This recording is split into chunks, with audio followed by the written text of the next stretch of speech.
अस्सलाम वालेकुम, welcome back dear students. Second year का करीब एक लंबे अरसे के बाद सेकेंड ईयर का के जो बायोलॉजी है वहाँ से मैं एक टॉपिक लेके आया हूँ कोऑर्डिनेशन के हवाले से, ख़ासकर केमिकल कोऑर्डिनेशन। ये चैप्टर मैं ऑलरेडी अपलोड कर चुका हूँ, लेकिन इसमें कुछ टॉपिक्स रहते थे, वो रिमेनिंग टॉपिक्स मैं कोशिश करूँ कि सारे कवर कर सकूँ। और साथ ही साथ chemical coordination and nervous coordination जो इस वक्त अक्सर बोर्ड्स में इनको अलग किया हुआ है, इससे पहले ये दोनों चैप्टर एक ही चैप्टर में आ रहे थे। केमिकल कोऑर्डिनेशन और नर्वस कोऑर्डिनेशन एक में था, अब उनको अलग किया हुआ है। तो मैं केमिकल कोऑर्डिनेशन का चैप्टर स्टार्ट करने जा रहा हूँ। ये पहला लेक्चर होगा, लेकिन इसको मैं लेक्चर नंबर 2 का नाम दूंगा। क्यों?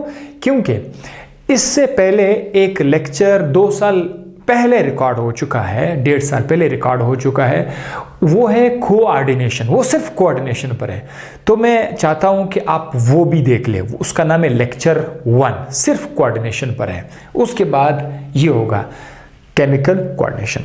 तो चलिए स्टार्ट करते हैं। केमिकल कोऑर्डिनेशन है क्या चीज़?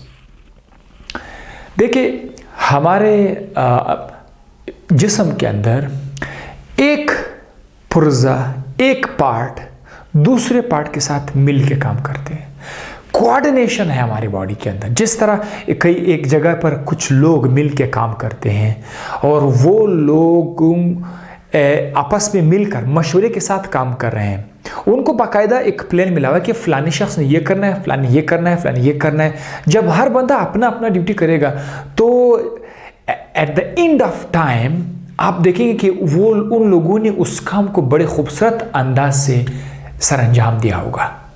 तो हम कहते हैं कि इन लोगों ने बड़ा ज़बरदस्त कोऑर्डिनेशन था, इसीलिए काम कामयाब हुआ। इसी तरह अल्लाह ताला ने हमारे जिस्म के अंदर भी कोऑर्डिनेशन रखा हुआ है। हमारे बॉडी के अंदर भी मुख्तलिफ पार्ट्स हैं और ये सारा का सारा जिस्म मुख्तलिफ पार्ट से मिलकर बना हुआ, और इसका एक फंक्शन होता है। इसने आगे जाना है, इसने भागना है, इसने दौड़ना है, इसने सोचना है, इसने खेलना है, इससे बहुत सारे काम करने हैं। तो इतने सारे काम करने के लिए जिस्म के अंदर ज़रूर कोई ना कोई कोऑर्डिनेशन सिस्टम होना चाहिए। अब ये जो कोऑर्डिनेशन सिस्टम हमारी बॉडी के अंदर है, इसमें मोस्टली क्या होता है कि एक पार्ट, एक सेल किसी दूसरे पार्ट या दूसरे सेल को हुक्म अक्सर देते हैं कि ये काम करो, ये काम नहीं करो। डू एंड डोंट डू ये होता रहता है हमारे बॉडी के अंदर। अब ये कौन बताते हैं डूज एंड डोंट डू? ये आप यहाँ पर जरा देख लें। ये आपका एक सेल है, लेट्स सपोज, और ये आपका एक दूसरा सेल है। 2 सेल हमारे पास है, ठीक है। ये बॉडी के सेल आप समझ लीजिए। इन सेल के दरमियान एक राब्ता रखने के लिए एक तो हमारे पास ब्रेन था, जिसको हम लोग पहले पढ़ा था नर्वस सिस्टम में। ब्रेन क्या कर रहा था? इलेक्ट्रिकल सिग्नल्स जो कि लाइट के रफ्तार से जा रहा था, इलेक्ट्रिकल सिग्नल से सेल को जो है आगाह कर रहा था, जिसका हम लोगों ने नाम नर्व इम्पल्स रखा था। वो आगाह कर रहा था। That was called what? Nerve impulse. ये तो था नर्व इम्पल्स, ठीक है। अब केमिकल कोऑर्डिनेशन में क्या होता है? केमिकल कोऑर्डिनेशन में एक सेल का जिस्म के साथ राब्ता या एक सेल का दूसरे सेल के साथ राब्ता, वो कोई नर्व इम्पल्स नहीं कर रहा, वो कोई बिजली का वो इलेक्ट्रिकल सिग्नल नहीं है, वो एक केमिकल है। वो केमिकल कहाँ पर है? हमारे बॉडी में मुख्तलिफ जगहों पर कुछ ख़ास किस्म के थैले होते हैं। इसको आम अल्फाज में आप सैक कह सकते हैं, एक किस्म का थैला है, या आप उसको ग्लैंड कहेंगे। ये हमारे बॉडी के अंदर होते हैं और इन ग्लैंड्स के अंदर ख़ास किस्म के केमिकल्स पड़े रहते हैं। ये तैयार किए जाते हैं यहाँ पर, और यहाँ पर ये स्टोर होते हैं। इन केमिकल्स का जो नाम है वो है हार्मोन्स। उनका नाम क्या है? हार्मोन्स उसका नाम है। और ये जो एक ग्लैंड है, यहाँ से ये केमिकल मूव करके इस सेल के पास आकर या फिर उस सेल के पास जाकर अपना मैसेज डिलीवर कर लेते हैं। सारा काम किस चीज का है? कम्युनिकेशन का है। जिस्म का एक के साथ दूसरे हिस्से के साथ मिलकर उसने काम करना है। तो कम्युनिकेशन का जो निज़ाम है वो इस तरह केमिकल, यहां पर आप देख रहे एक इलेक्ट्रिकल सिग्नल वो काम कर रहा था, ये नर्वस सिस्टम था। अब ये जो आप चैप्टर पढ़ रहे हैं केमिकल कोऑर्डिनेशन, इससे कोई केमिकल सब्सटेंस जाकर एक सेल को किसी काम का हुक्म देगा, ये काम करो, ये काम नहीं करो, ये मेटाबॉलिज्म स्टार्ट करो, मेटाबॉलिज्म स्टॉप करो, ग्रोथ इनिशिएट करो, ग्रोथ स्टॉप करो, ये काम ये केमिकल्स करते हैं। देखो जिस तरह हमारे पास एक शख्स दूसरे शख्स को कुछ बोलता है मोबाइल फ़ोन के जरिए बोलता है, इनके सेल के दरमियान तो कोई मोबाइल नहीं है, मोबाइल फ़ोन तो नहीं है, इनके पास कोई टेक्स्ट नहीं है। तो एक सेल दूसरे सेल के साथ रब्ता रखने के लिए क्या करते हैं कि खास किसी केमिकल छोड़ते हैं, वो केमिकल्स जाकर उस सेल के साथ अपना मैसेज डिलीवर कर लेते हैं। तो ये जो केमिकल्स हैं जिनका नाम है हार्मोन्स, जो एक थैले के अंदर बंद है, इन थैले को हम ग्लैंड कह सकते हैं। और यहाँ से जो एक सिस्टम बनता है, कोऑर्डिनेशन का एक सिस्टम बना जा रहा है, सब कुछ कोऑर्डिनेशन के अंदर हो रहा है। इस कोऑर्डिनेशन के सिस्टम को हम लोग क्या नाम देते हैं? Chemical coordination. Because these hormones are actually what? These hormones are actually chemicals. ये केमिकल्स हैं। एक और बात, ये जो केमिकल कोऑर्डिनेशन है इसका एक दूसरा नाम भी है एंडोक्राइन सिस्टम भी हम उसको कहते हैं। क्या कहते हैं? एंडोक्राइन सिस्टम भी हम उसको कहते हैं। तो आप थोड़ा सा इंतजार करें, मैं एक और थोड़ा सा फर्क भी बताऊंगा, लेकिन अब बड़े आराम से बड़े मजे से आप ये कह सकते हैं कि endocrine system is the part of the chemical coordination. बड़े आराम से बड़े दिल से आप ये कह सकते हैं। अच्छा जनाब, तो ये तो आपको एक कंसेप्ट क्लियर कर दिया। अब मैं आता हूं ग्लैंड्स की तरफ। ये जो ग्लैंड की बात मैंने कहा, हमारी बॉडी के अंदर थैले होते हैं, इसके अंदर केमिकल स्टोर होते हैं। ग्लैंड्स हमारे पास दो तरह के हैं। ये जो ग्लैंड्स हैं, ग्लैंड्स हमारे पास दो तरह के हैं। ग्लैंड्स, एक ग्लैंड जो है वो है एक्सोक्राइन ग्लैंड, और दूसरा जो हमारे पास है वो है एंडोक्राइन ग्लैंड। दो तरह के ग्लैंड्स हमारे बॉडी के अंदर होते हैं। एक्सोक्राइन ग्लैंड्स ऐसे ग्लैंड्स होते हैं जो थैले तो हैं, बिल्कुल वो थैले हैं, राइट, वो थैले तो हैं, लेकिन उन थैलियों के साथ साथ डक्ट्स होते हैं। क्या होते हैं? डक्ट्स। ये रहा डक्ट, इसको हम क्या बोलते हैं? एक नाली है, इनके पास एक नाली है, इसको बोलते हैं डक्ट। और ये इनके अंदर भी केमिकल्स पड़ा रहेगा। यह केमिकल्स इस नाली के थ्रू बाहर आएंगे, बाहर निकल आएंगे। जब ये बाहर निकल आएंगे तो यहाँ पर आसपास ये कहीं पर दूर नहीं जाएंगे, जहाँ ग्लैंड्स है ग्लैंड्स के आसपास ही आकर अपना सिग्नल, अपना मैसेज, अपना एक्शन डिलीवर कर लेते हैं। इधर ही आसपास, इसका टारगेट भी आसपास इधर ही है, इधर अपना एक्शन शो कर लेते हैं। मतलब एक्शन क्या क्या हो सकता है? आपके मुंह के जरिए, आपके मुंह के अंदर सलाइवरी ग्लैंड्स हैं, एक्सोक्राइन ग्लैंड, लेकिन इनका नाम सलाइवरी ग्लैंड है। वो सलाइवरी ग्लैंड क्या करते हैं? वो अपने अंदर सलाइवा प्रोड्यूस करते हैं, जो केमिकल है वो सलाइवा, ये सलाइवा को बाहर निकाल देते हैं। अब देखिए आपके मुंह के अंदर जो थोक है, जो सलाइवा है, ये दरअसल ग्लैंड से निकला हुआ है, और ये सलाइवा आपके मुंह के अंदर ही अपना एक्शन शो कर लेते हैं।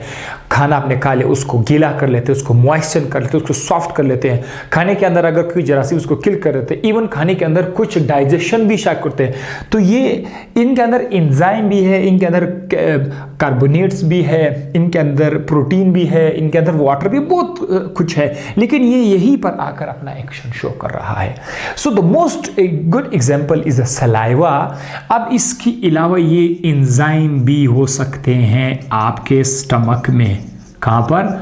आपके स्टमक में जो एंजाइम निकल रहे थे वो भी कहां से निकलते? वो एक्सोक्राइन ग्लैंड से निकलते हैं। अच्छा, एक्सो, अब देख रहे, एक्सो मीन आउटसाइड, क्राइन का मतलब क्या है? निकालना, आउटसाइड। एक्सोक्राइन का मतलब है आउटसाइड। तो वो दरअसल इसका मतलब ये हुआ कि थैले से इस तरह से आउटसाइड बाहर तो आ रहे हैं, लेकिन वो डक्ट के जरिए आ रहे हैं। ठीक है, ये डायरेक्ट कोई ब्लड के अंदर नहीं जा रहा, डायरेक्ट बाहर आ रहा है, इसीलिए उसको एक्सोक्राइन कहा गया है। ठीक है, अब इसके मुकाबले में आपको पता होना चाहिए कि एक्सोक्राइन ग्लैंड का बड़ा अच्छा एग्जांपल कौन सा है। ये तो मैंने आपको बताया, सलाइवा मुंह के अंदर, और स्टमक की भी मैंने बता दिया। अब जो दूसरा है वो कौन सा है, वो है एंडोक्राइन ग्लैंड। एंडोक्राइन ग्लैंड में एक बार फिर से मैं आपको बताता हूं कि हमारे पास क्या है।